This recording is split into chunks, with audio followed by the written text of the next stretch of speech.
Ok? Então, quero falar sobre autossuficiência.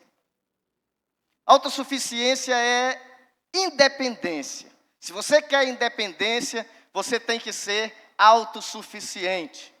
O problema todo é que, quando falamos de autossuficiência, muitas vezes pensamos apenas em eu me sustento, eu pago meu aluguel, eu sustento a minha família,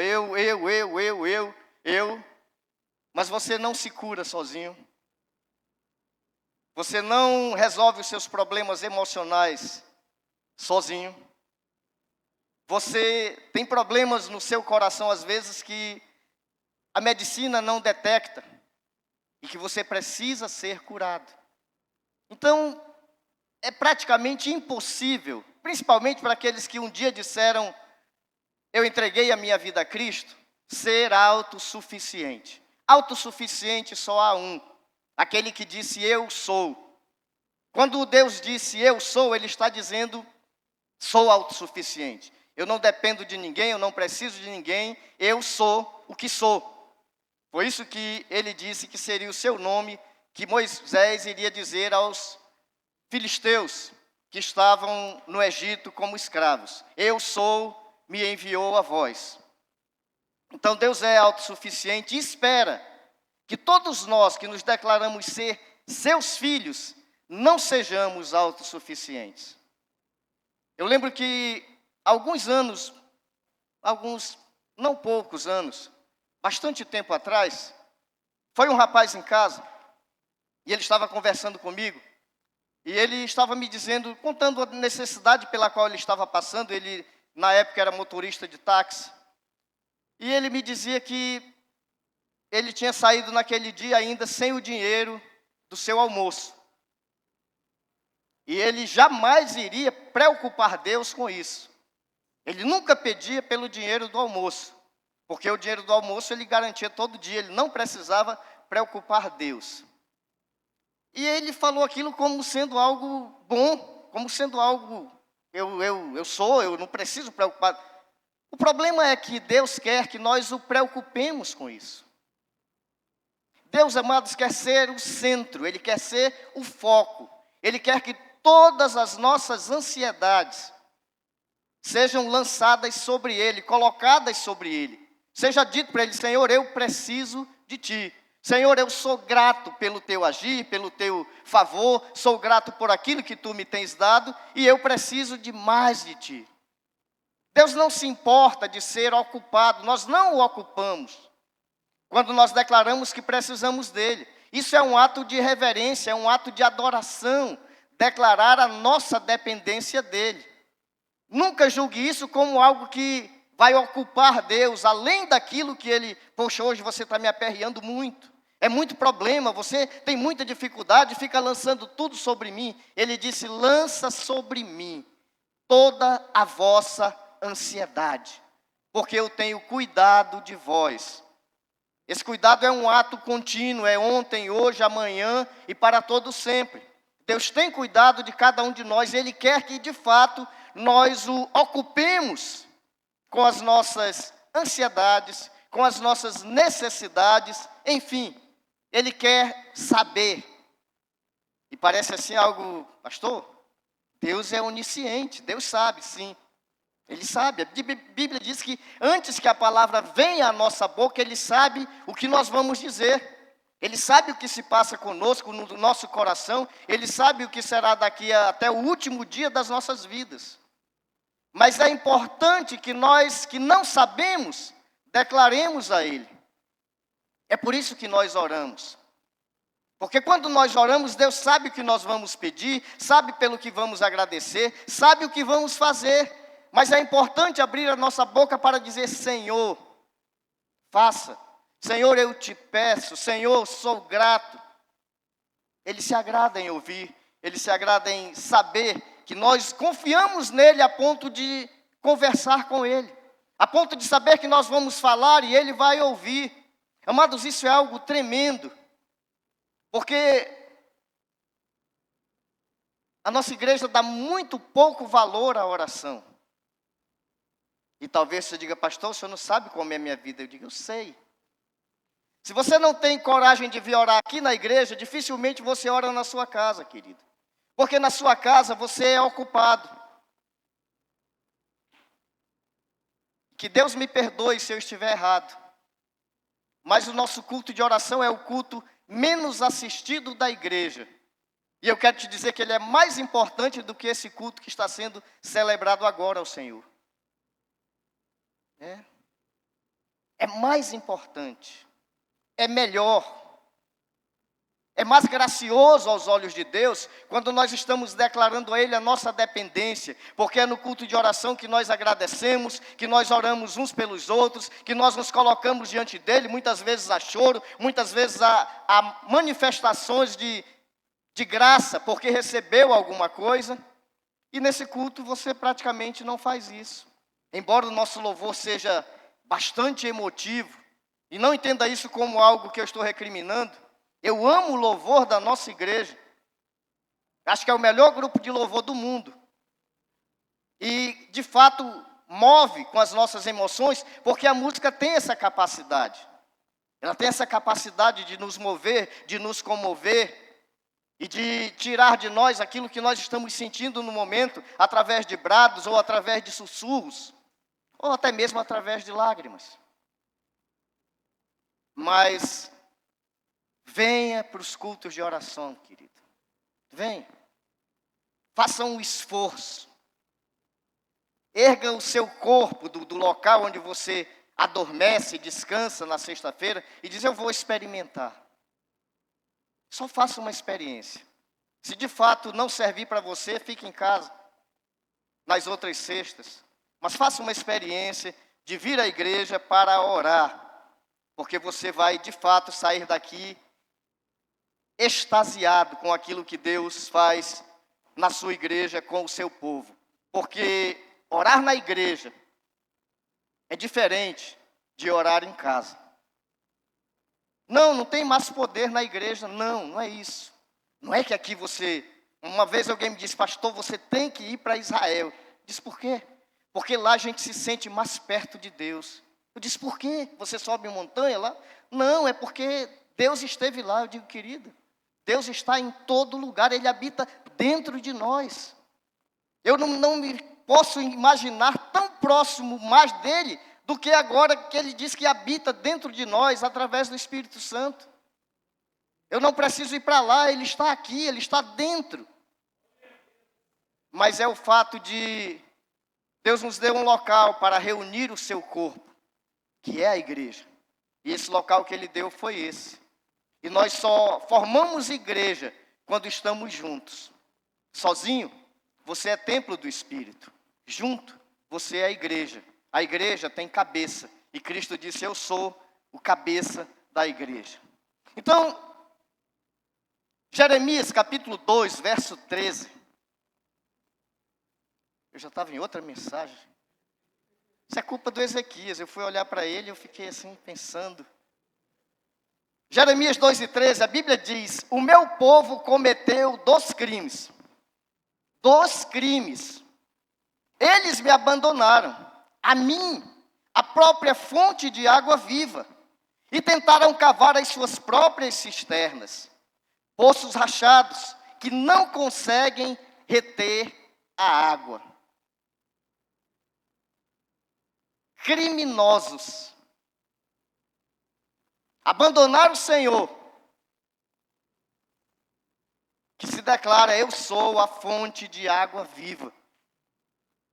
E abandonou o Senhor e disse, não, eu vou cavar a minha própria cisterna, eu vou dar o meu jeito, eu vou ter a minha própria água. E cavaram poços que não conseguiam reter água. Cisternas no deserto, elas eram mantidas pela pouca chuva que caía e pelo orvalho também que caía. Eram coisas emergenciais. Muito diferente de um poço onde você cavava, onde havia uma fonte. Eu, quando era bem menor mesmo, tá? Sim. A minha avó morava no São Francisco e ela tinha 2 cacimbas na casa dela. Uma delas era, sabe o que é cacimba? Quem não sabe o que é cacimba? Que coisa mais horrível. Cacimba, não sabe o que é cacimba? Cacimba é um poço. Só que era um poço que, depois do solo aqui em cima, era feito na maioria das vezes, de concreto, tijolos. Então isso era uma cacimba, geralmente feita onde havia água, onde não precisava cavar tanto, como hoje a gente cava nos poços para fazer poços artesianos, que a gente 60, 100 metros. Então a cacimba era algo bem raso, era feito geralmente em olho d'água. E no São Francisco havia muito isso. Por que a minha avó tinha duas? Porque uma era de água natural, a outra era de água mineral. Era tão límpida essa água e tão perfeita, que ela não gostava que a gente fosse próximo da outra, da cacimba de água mineral. Ela vendeu depois essa casa, porque a minha avó ela sempre gostou de comprar uma casa com um terreno bem amplo.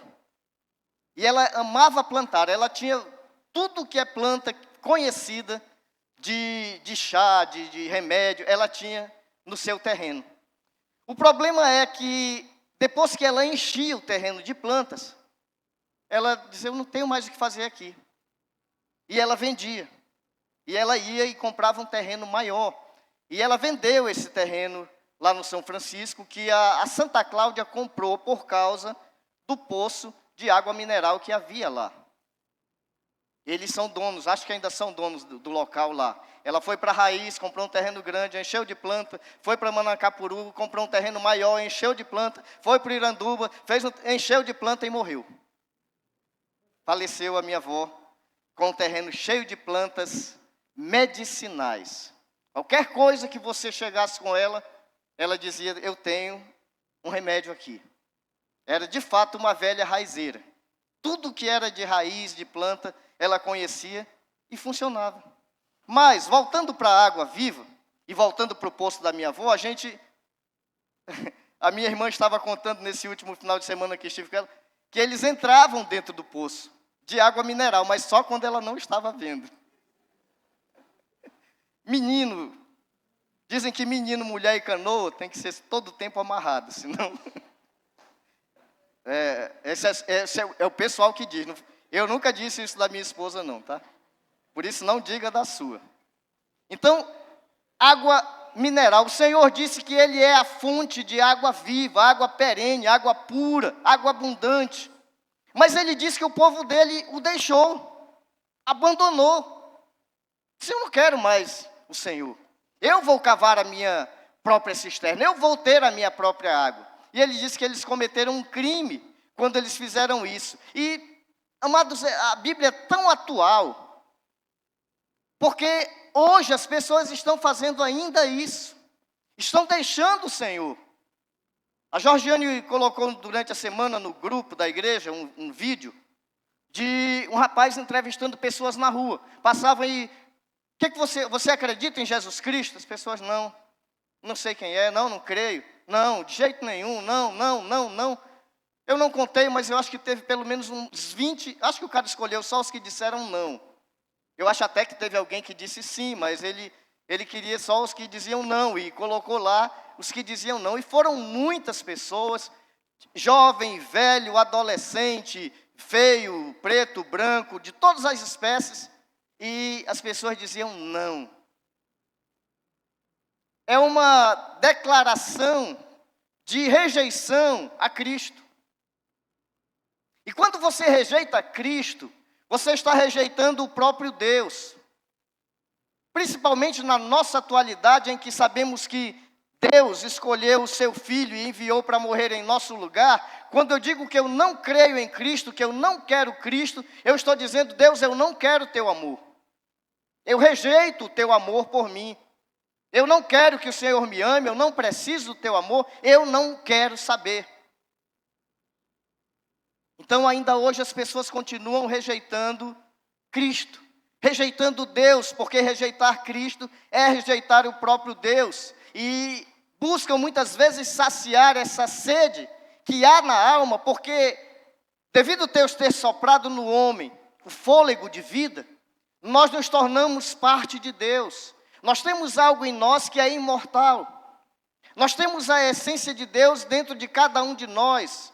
E o pecado, ele deformou isso. E o pecado fez com que isso, ele ficasse obscuro.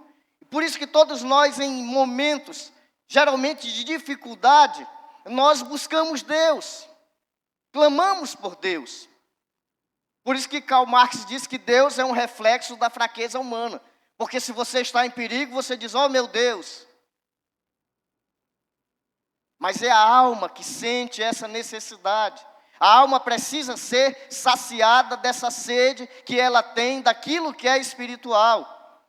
E quando o homem não conhece Deus, quando o homem rejeita Deus, ele vai procurar satisfazer essa necessidade ou suprir essa sede através de prazeres, de riquezas, relacionamentos, através da filosofia, enfim.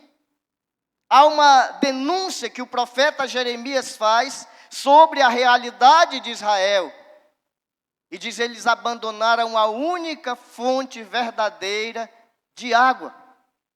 Eles rejeitaram Cristo, o manancial de águas vivas. Eles preferiram cavar cisternas quebradas, rotas, incapazes de reter a água. É por isso que essa mensagem é tão atual nos dias de hoje. Porque ainda hoje, há muitas pessoas que estão trocando a fonte eterna de água pela ilusão dos substitutos. Substitutos para aquilo que só Cristo pode fazer. Substitutos para aquilo que só a aspersão de Cristo pode realizar e só Ele pode saciar de fato a sede da alma humana. Por isso, nosso primeiro ponto é deixando o verdadeiro. Deus se apresentou em Cristo como manancial de águas vivas. Água abundante, água perene, água pura. E talvez esse seja um dos mistérios de Deus. Por que Cristo se apresenta como fonte de água? E por que Ele diz, olha, e quando vocês me conhecerem, vocês irão ter essa fonte fluindo em vocês. Ela vai fluir, ela vai ultrapassar os seus limites, o limite do seu corpo, ela vai transbordar. E é exatamente isso que o Espírito Santo é na nossa vida hoje. Em nenhum lugar da Bíblia, querido, você vai ver o Espírito Santo sendo exemplificado como fogo. Embora, infelizmente, a maioria das igrejas pentecostais querem colocá-lo tendo esse símbolo, mas na Bíblia não diz isso. Talvez, pastor, você nunca leu Atos 2? Já li Atos 2. E se você ler também, principalmente nas versões anteriores às atuais, infelizmente as atuais, elas vêm com alguns já retirando, você vai ver que ali é descrito línguas como que de fogo. Nunca se vê na Bíblia o Espírito Santo sendo colocado como fogo. Nunca. Foi algo parecido. Era algo conhecido da época. E se fosse fogo, o escritor teria dito línguas de fogo. Ele diz línguas como que. Parecido. É o que eu mais vejo parecido. Então ele colocou como que de fogo. Mas ele não disse que era fogo. Queridos, todas as vezes que você encontrar na palavra de Deus o fogo é para consumir. É tanto que o inferno é dito que há fogo e enxofre. O fogo consome. O fogo purifica ouro, mas ele não purifica pecados.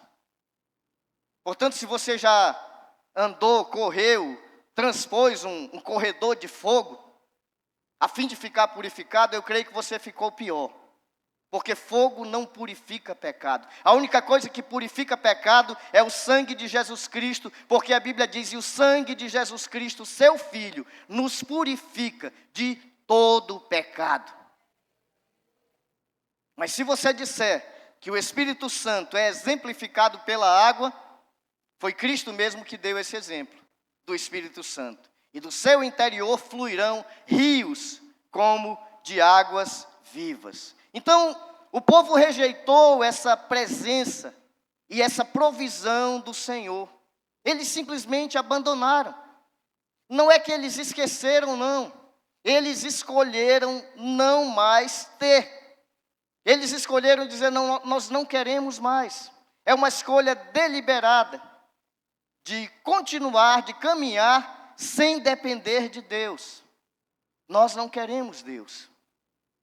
E talvez você diga, mas que povo mais burro. Nós também somos assim às vezes, queridos. Todos nós pecamos sabendo que estamos pecando. Todos nós, quando pecamos, nós estamos abandonando o nosso Deus.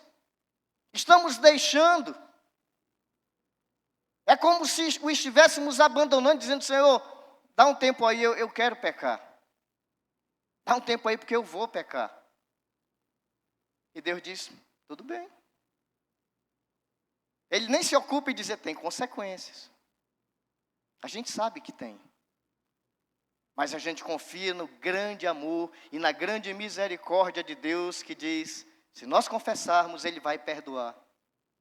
Mas as consequências nós iremos passar. Pecado tem consequências. Então o povo rejeitou essa presença do Senhor e disse, nós não queremos mais depender de Deus. Nós queremos estar totalmente independentes. E quando isso acontece na nossa vida, será que acontece conosco hoje? Sim, queridos. Quando nós deixamos de orar, quando nós deixamos de ler a Bíblia, quando nós deixamos de ter comunhão com Deus, nós começamos a sentir sede espiritual. E se nós estivermos bem envolvidos nesse abandono, nós não iremos procurar saciar em Cristo. Nós vamos procurar em outros locais. Nós vamos procurar por substitutos para isso. E geralmente, a gente encontra. Querido, se você abrir no seu celular o Google, você coloca uma palavra, ele coloca o resto, ele vai te mostrar dezenas de opções. Para qualquer coisa que você diga. Mas aí você diz, não, o Google está fraco, vá lá para o Chat GPT, vá para o Perplexity, enfim, tem um monte aí, que você coloca, ele dá até receita de bolo. E isso é fácil, né? Ele manda, tem pessoas que estão se automedicando, através da inteligência artificial. Né, Cleiva? Graças a Deus. Foi a Cleiva que me disse isso. Por isso que eu estou usando ela. Ela disse que tem pessoas que agora não vão ao médico. Eles perguntam da inteligência artificial, eu estou sentindo isso. Dói a minha unha, dói o meu cabelo, qual o remédio? Ele vai dizer o remédio perfeito e vai mostrar todos os sintomas, vai mostrar como vai acontecer, por quê, efeitos colaterais. E as pessoas estão se automedicando através da inteligência artificial. E elas não precisam mais de Deus. Elas não precisam mais orar e dizer, Senhor, tem misericórdia de mim e cura-me. Porque elas têm o Chat GPT, que diz tudo o que é preciso fazer. E que funciona. Mas até onde? Até quando? Tem coisas, amadas, que eles não vão conseguir sarar. Porque a sede que nós sentimos quando nós estamos distanciados de Deus é totalmente espiritual, é na alma. Não é uma dor de cabeça que vai passar com o ibuprofeno. Não é uma enfermidade no estômago que vai passar com o Sonrisal. É na alma. E eles não têm remédio para isso. Porque quem cuida da alma é só o Senhor. Quem é perito em coração é só o Senhor. As dores, as cicatrizes, as amarguras. É só o Senhor quem cura. É só o Senhor quem pode sarar. Mas nós estamos muitas vezes buscando substitutos para aquilo que nós estamos sentindo. Não sabemos bem o que é, mas sabemos que precisamos de uma solução. E vamos correr atrás dela. E terminamos caindo na ilusão das cisternas rotas. Cisternas quebradas. As cisternas eram depósitos. Depósitos de água feitos pelos homens. Não eram naturais. Eram, de fato, cacimbas. Todo mundo sabe o que é uma cisterna. É um local, um depósito para água. Mas essas cisternas, elas não tinham tampa. eram feitas geralmente no deserto, por onde eles caminhavam, para que, num caso de emergência, eles tivessem a possibilidade de encontrar água nessas cisternas, através de uma chuva que tenha caído, ou através do orvalho, ou através de algum acúmulo. Não havia fonte de água ali, era só um depósito para armazenar, mas era um depósito frágil, porque era feito na própria terra, e muitas vezes a água que estava ali, ela terminava pelas rachaduras que haviam, fugindo, saindo. Então não era algo que você tinha certeza de que encontraria água ali, mas era a confiança do homem em dizer, eu vou fazer algo que vai me salvar naquele dia. E se eu precisar, eu vou ter uma saída. É quando o homem quer e acha que pode ser independente de Deus. Elas podiam servir numa emergência, mas jamais poderiam se comparar a uma fonte de água viva, que estava ali brotando fluentemente em todo o tempo.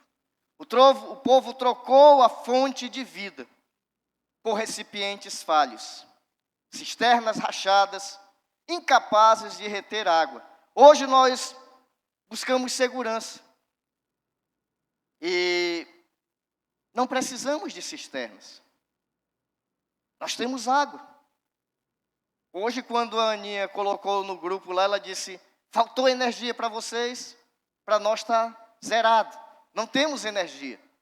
Por isso que se você olhar para ela hoje, ela veio diferente. Ela disse que não deu para fazer o penteado, não tinha energia. Acho que tomou banho. Tomou banho. Ela faltou energia, não faltou água. Tá? Então, a maioria das coisas nós temos à mão. Então não estamos falando aqui de água, que eu preciso de água, eu preciso beber. Eu estou falando daquilo que o nosso coração, que a nossa alma deseja, anseia e que nós vamos buscar.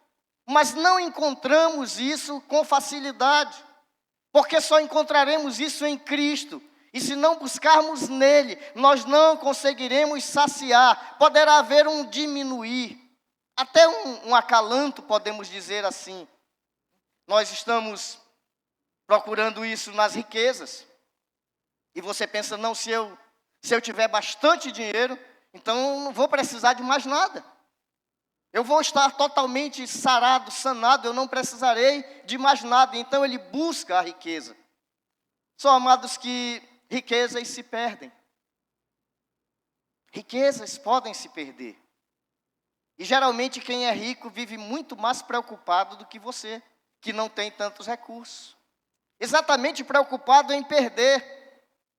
Porque se acontecer alguma coisa na economia, a bolsa despenca e o dinheiro dele que está investido vai para o ralo. E o Fernando sabe muito bem disso, já mandou alguns assim para o ralo, né? Ele é investidor. Ainda bem que eu não tenho dinheiro na mão dele, mas não é culpa dele. Ele é muito bom no trabalho que ele faz, mas a nossa economia, ela não é boa. Ela está em constante ebulição. E é preciso ter muito jogo de cintura para aqueles que têm dinheiro hoje manterem-se com dinheiro. Porque eles podem perder muito dinheiro com base naquilo que a nossa economia se perder. Aí, não dinheiro, mas prazeres. Ele busca saciar essa necessidade através do prazer. Não estou falando apenas de namoro, não estou falando apenas de mulher, mas existem muitas formas de prazer. A alegria, a diversão, a brincadeira, o viajar. Amados, poucos prazeres se comparam a você viajar. Lógico que viajar acompanhado é bem melhor. Mas é muito bom viajar e é um prazer excelente. Então, muitas pessoas buscam saciar essa sede, essa necessidade através de prazeres. Mas eles são passageiros. Prazeres passam. Prazeres, eles se esgotam. E eles terminam por não satisfazer. Mas aí você diz, não, mas na religião eu vou conseguir sanar essa necessidade, suprir essa sede. Mas tem muita religião hoje sem Cristo. Muita religião sem Cristo. Queridos, deixa eu dizer uma coisa bem séria para vocês. Quando você entrar em uma igreja, onde a Bíblia não seja aberta, e onde aquilo que foi lido não seja pregado, e o nome de Cristo não seja mencionado como único e suficiente Salvador desse mundo e das tuas necessidades, saia e procure uma outra. Há muita deturpação da Bíblia nos púlpitos de igrejas. Muita. Não são poucas. Quando você abre a internet e vai ouvir algumas coisas, às vezes eu fico escandalizado de ouvir tanta heresia, e muita heresia misturada com verdades. O cara dá uma pincelada de verdade e mistura isso com mentira. E se você não tiver um conhecimento um pouco melhor da palavra de Deus, você vai acreditar naquilo como sendo verdade. E vai colocar aquilo para a sua vida. E vai passar a viver isso. E isso é uma religião sem Cristo. E religião sem Cristo não salva. E nós não precisamos de religião. Nós precisamos de Cristo. Não estou pregando placa, mas se algum dia você sair dessa igreja, procure uma igreja que pregue a genuína palavra de Deus. Nada melhor do que mensagens expositivas, que o camarada vai falar daquilo que ele acabou de ler. Infelizmente hoje se leem muitas coisas na Bíblia e o cara começa a falar de outra totalmente diferente. Você diz, mas não foi isso que ele leu. De onde é que ele tirou essa ideia? Ele leu uma outra coisa e você fica procurando e dizendo, não, mas não tem. Não tem. São religiões vazias de Cristo, vazias de salvação. E elas não vão suprir a necessidade, elas não vão saciar a tua sede. Aí você diz, não, mas eu posso ser autossuficiente. Eu posso orar em casa. Eu posso fazer o meu culto em casa. Eu posso fazer o meu devocional em casa. Eu posso fazer tudo isso em casa. Eu hoje estava vendo o grupo da igreja, ali as mensagens, e eu fui passando, e eu fiquei impressionado com o número de mensagens que tem no grupo da igreja. Tem muitas mensagens, e eu vi mensagens lá, da época em que nós fizemos culto aqui só com os músicos. Na época da pandemia, que as igrejas fecharam, e a gente vinha para cá e pregava, e tinha só os músicos aí, ouvindo. Porque na hora do louvor eles tocavam, nós fazíamos esses cultos, era transmitido ao vivo. Nós fazíamos aqui e as pessoas estavam assistindo em casa. Aí então você diz, puxa pastor, que legal, por que não faz agora? Porque se eu fizer agora, você vai ficar em casa para assistir. E culto não é para ser assistido. Culto é para ser participado. Você não vem para a igreja para assistir um culto, você vem para participar do culto, para prestar culto. É por isso que nós não transmitimos culto ao vivo. Porque senão, eu tenho certeza que alguns crentes que hoje estão aqui, iriam dizer, não, eu vou assistir de casa agora. Que legal. Assistir, ainda comendo uma pipoquinha. Aí eu vou assistir o culto. Né? Mas você não vai ter o mesmo prazer de participar, de prestar culto ao teu Deus, como deve ser feito. Então, queridos, a autossuficiência humana, ela não funciona. Ela não sacia a nossa necessidade. Ela não supre a nossa necessidade, não sacia a nossa sede. Todo substituto de Deus é frágil e incapaz de manter a alma saciada. Ela vai falhar em algum momento. Em algum momento você vai precisar de um pouco mais. E o substituto não te terá condições de manifestar, de trazer, de te dar um pouco mais. Só Cristo pode fazer isso. Só o Senhor é quem de fato sacia toda a nossa sede integralmente. E quando eu o abandono, a Bíblia diz que eu cometo um crime. O convite ao retorno. Jeremias, ele não apenas faz uma acusação, mas também ele faz um alerta, um chamado. Ele não apenas diz que está errado, mas ele diz, olha, tem jeito, dá para consertar, dá para diminuir as perdas, os gastos, vamos consertar. O mesmo Deus que denuncia o erro é o Deus que convida ao retorno. Ele diz, volta para mim. Nós vamos encontrar no Novo Testamento essa água sendo oferecida. Lá em João 4,14, a Bíblia diz, aquele, porém, que beber da água que eu lhe der, nunca mais terá sede. Totalmente saciado, totalmente sanada a sede que a nossa alma sente. Ao contrário, a água que eu lhe der, tornar-se-á nele uma fonte de água jorrando para a vida eterna. Em João 7, 3:7, 3:8, no último dia, o mais solene dia da festa, Jesus colocou-se em pé e clamou em pranto, se alguém tem sede, deixai-o vir a mim para que beba. Aquele que crê em mim, como diz a Escritura, do seu interior fluirão rios de água viva. Queridos, esse rios de água viva é o Espírito Santo. Cristo não está em nós. Quem está em nós é o Espírito Santo. Se você ler a Bíblia, você vai ver que Cristo subiu. E Ele está assentado à direita de Deus Pai. E Ele disse, eu vou, mas eu mandarei o Consolador. Ele estará dentro de vós. Ele falará daquilo que eu vos tenho dito. E vos esclarecerá. Quando Cristo estava falando aos seus discípulos, e Ele falava, amados, eles não entendiam nada. Pense numa classe que não conseguia entender nada do que Cristo falava. Mesmo aquilo que Ele falava em parábolas, eles entendiam aquilo que lhes cabia, que eles conheciam sobre plantação. Fora isso, a parte espiritual eles não conseguiam entender, guardar nada. Porque lhes faltava o Espírito Santo. É por isso que Cristo disse, o que eu falo, vocês não conseguem entender agora. Contudo, depois, vocês vão entender. Porque Cristo disse, eu vou mandar o Consolador, Ele vos fará lembrar daquilo que eu vos tenho dito, e Ele vai esclarecer.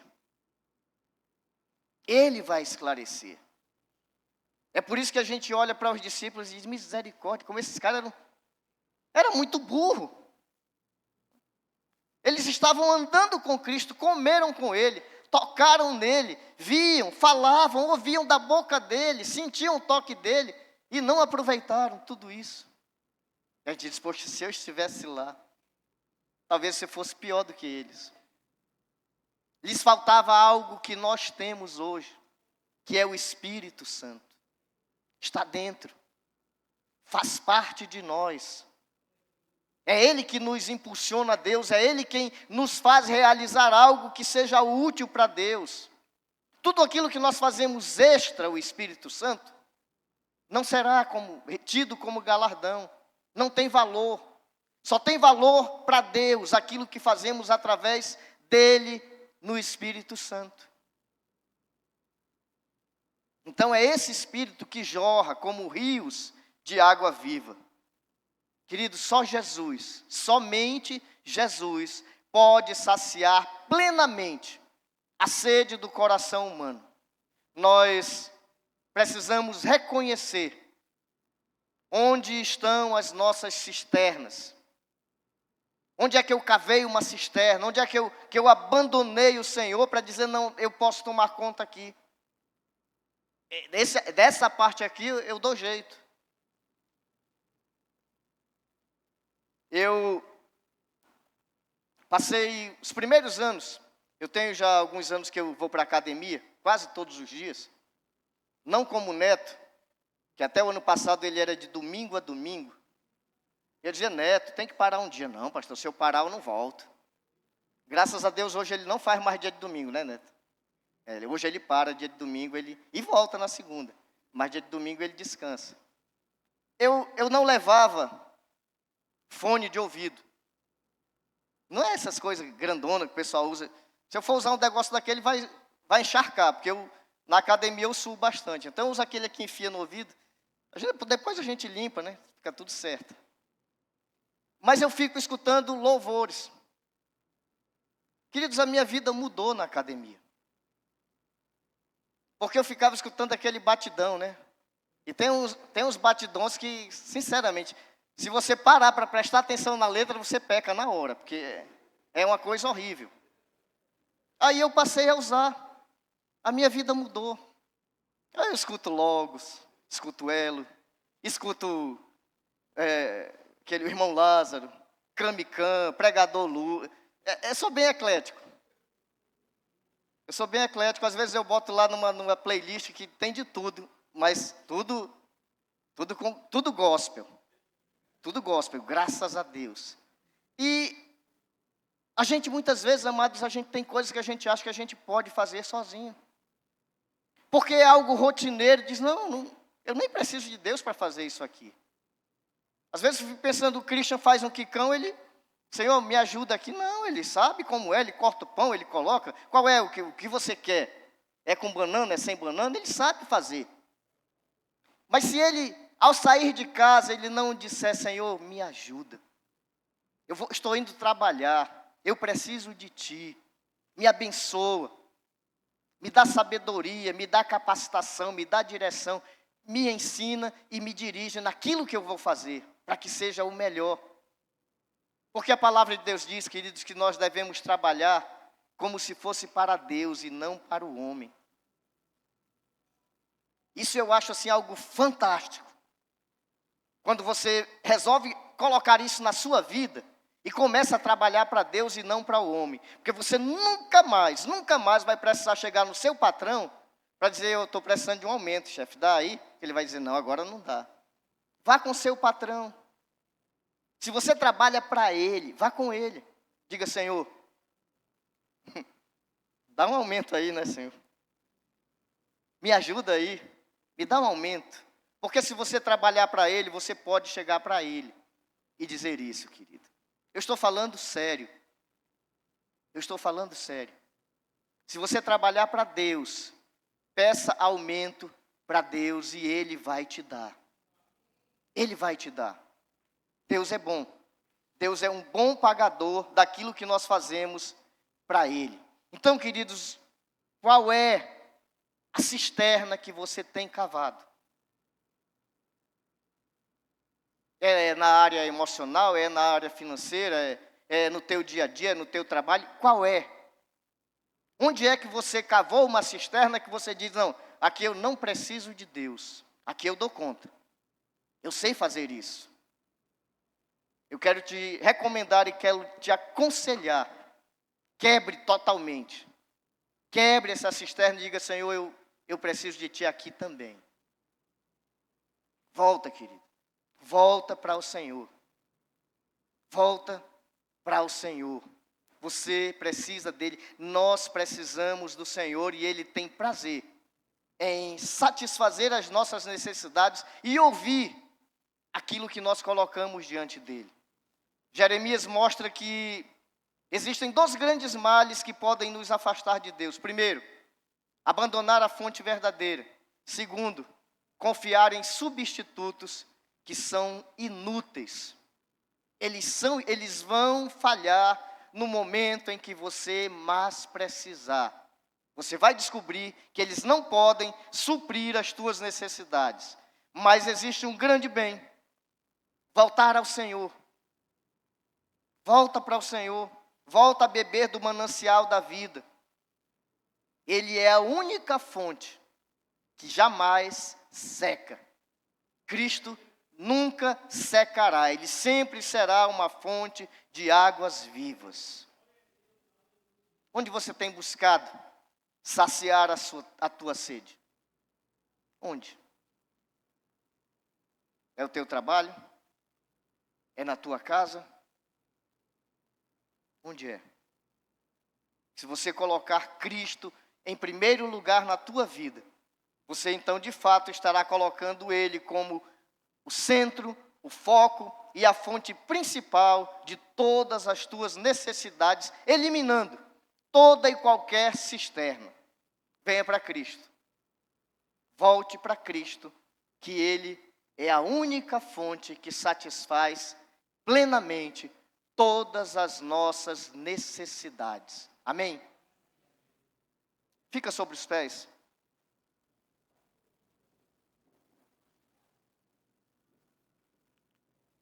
Nós vamos orar.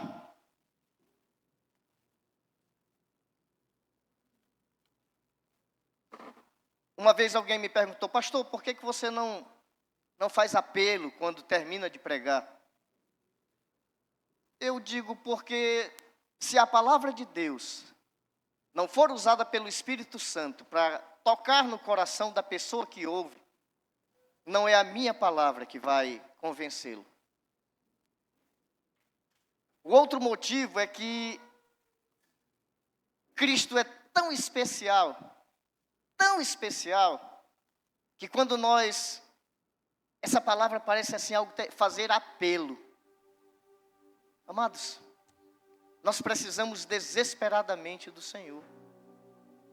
E a Bíblia diz que quem convence o homem do pecado, da justiça e do juízo de Deus é o Espírito Santo. Portanto, se o Espírito Santo usar a sua palavra para tocar no teu coração, isso vai continuar. Não vai ser arrancado ou tirado. Você vai, de fato, é Ele quem convence. E quando Ele te convence, Ele te salva. Porque você diz: eu preciso desse Senhor. Eu preciso. E Ele vai te socorrer. Ele vai, de fato, se manifestar a você. E Ele vai salvar a tua vida como Ele veio para fazer. Amém? Vamos orar. Pai, louvo o teu nome. Grato por tua bênção. Grato a Deus porque em ti nós temos, de fato, suprir de todas as nossas necessidades. Físicas, emocionais, espirituais, ou qualquer uma outra que surja, ó Deus, em ti nós encontramos o saciar. É em ti, ó Deus, que nós encontramos o nutrir para continuar, para permanecer e para estar. Muito obrigado, ó Deus, pela tua palavra. Que cada um de nós nessa noite, ó Deus, afaste de nós a autossuficiência. Não é vergonhoso, nem tampouco é incômodo a ti, ó Deus, nós chegarmos a ti diariamente e te dizer: Senhor, eu preciso de ti. É isso que nós devemos fazer todos os dias da nossa vida. Declarar, ó Deus, a nossa dependência plena e total de ti. Pedir que o Senhor dirija os nossos passos, que o Senhor, ó Deus, se manifeste na necessidade, que o Senhor, ó Deus, supra no momento a provisão e que o Senhor, ó Deus, nos cubra com tuas mãos, trazendo proteção, manifestando graça, ó Deus, sobre as nossas vidas. Nós, de fato, precisamos de ti, desde o nascente até o poente do sol. Nós precisamos de ti todos os dias. Muito obrigado porque tu és esse Deus presente. Como tu mesmo se declarou e ó Deus, tu és a fonte de água viva. E quer de fato fluir em cada um de nós. Que o Senhor encontre em nós espaço. Encontre em nós, ó Deus, o desejo de te deixar fluir. De te deixar, ó Deus, manifestar-se em cada um de nós. Para que possamos de fato manifestar o teu amor a todos aqueles que estão ao nosso redor. Muito obrigado, ó Deus. Muito obrigado pela tua palavra. Muito obrigado, ó Deus, por cada vida aqui presente. Que a tua palavra, ó Deus, encontre corações onde essa palavra seja semeada e frutifique para crescimento, para a honra e para a glória do teu nome. Nós agradecemos, ó Deus, em nome de Jesus Cristo. Amém.